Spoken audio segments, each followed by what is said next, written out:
Some of the most treasured moments of our lives are the ones in which our mind goes still, our whole awareness focuses, and a train or a stream of consciousness seems to flow, entrancing us into stillness, or some kind of shape of consciousness that's alluring and wonderful, joy or openness or connectedness with all that is.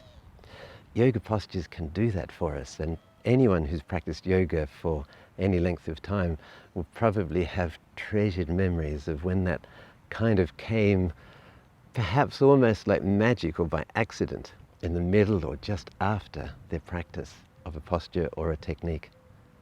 And for us as Drew practitioners, we like to try and make a production of this and become experts at the laws and principles by which it's possible for a yoga posture to entrance our mind and to take us into that sense of connectedness, which is almost sacred, isn't it?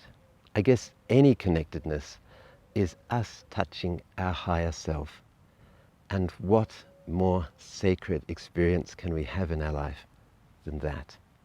Doesn't necessarily mean it's religious or divine or anything that's complicated. It just means we're in touch with who we really are, the essence of life.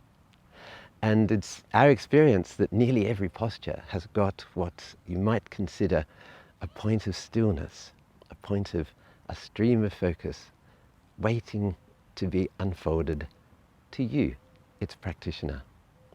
So what would be some examples of this? Let's try the tree, one of my favorite postures and everybody's kind of first posture. Have you ever done the tree and just after you've finished, noticed that your mind goes very, very still? Not only still though, but expanded. And have you ever felt the possibility that now your purpose is closer to your awareness? The real purpose why you're here is just bubbling with the possibility of coming into your consciousness. It's a favorite image for us all to see an indigenous elder standing perhaps on the edge of the Rift Valley, looking out across it, standing with spear in hand, one leg firmly planted on the ground, one leg bent, foot against the other, and they are gazing into the infinite. It's an image I keep coming back to and will keep coming back to because it's one we can't live long enough without in our modern material world. When you touch that infinite presence, you are really getting closer to who you are and what your purpose is as you gaze across the plains of your life. So the tree, it's got this possibility just after you have done it. While you're in it, there's another Drew point, while you're actually with your hands high above your head. The balance is tricky, but if you can allow your consciousness to just go into the essence of who you are at that moment, connected to earth, connected to sky, allowing the whole of the cosmos to be around you, suddenly you can be there, one with everything. To get like that in any posture, not only takes the right physical alignment and the strength to hold it, but also the right energetic alignment. And that's a really exciting principle. So let me give you some examples of that. With the tree, it would mean that your spine is upright, tall, poised, and resilient. There's a gap between every vertebrae. And the muscles of your back are in a posture such that your head rests effortlessly like a ball upon a pole. Your legs would need to be firm, your hips forward, and a gentle sense that all is well, pervading the space in and around you, free-flowing, so your consciousness can roam through you. That's energetic openness, and it's a core key to achieving the Drew point within a posture. Let's try the dancer, Nataraja-san. There you are, doing the dancer, extending one arm forward, the other clasping your foot behind.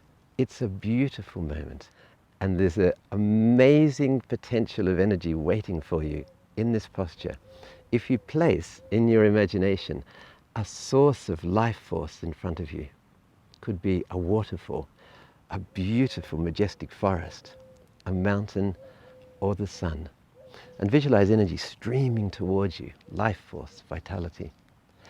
As you go into the posture, you'll find that it's possible to just hold, bathed in that life force, and suddenly you may find you're part of the stream of life. As you come out of the posture and stand again, tall and strong, you may find now that that life force has become something that entrances your awareness, washing away anything that is not you, leaving behind all that is, all that you are. That's a Drew point, that is. A point of stillness about which all else revolves. The definition of Drew, the definition of a Drew point. And so I offer you this as an exploration within every posture you ever do. Try it in the bridge, as you hold the bridge up and allow an awareness to flow, tumbling like a wonderful waterfall of chakra-given light along your spine from base to Vishuddhi, and it rests there, pooling and gathering and growing. And then you come out of the posture, allowing your spine to touch the earth one vertebrae at a time, and all of a sudden the throat chakra is alive. Pause there. The Bridgesana's still point.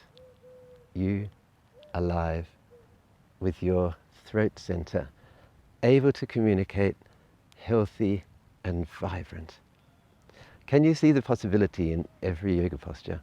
It has to do with understanding the energetic keys in the posture, getting the physical alignment right, clearing energy blocks within your being, and finally making sure that your movements come like a living, moving wave from the spine, the center of all movements. So I hope that this gives you a bit of an idea of just what's possible in your yoga practice. It gives you some sense of how you can find the still point about which all else revolves. Have fun with your Drew points.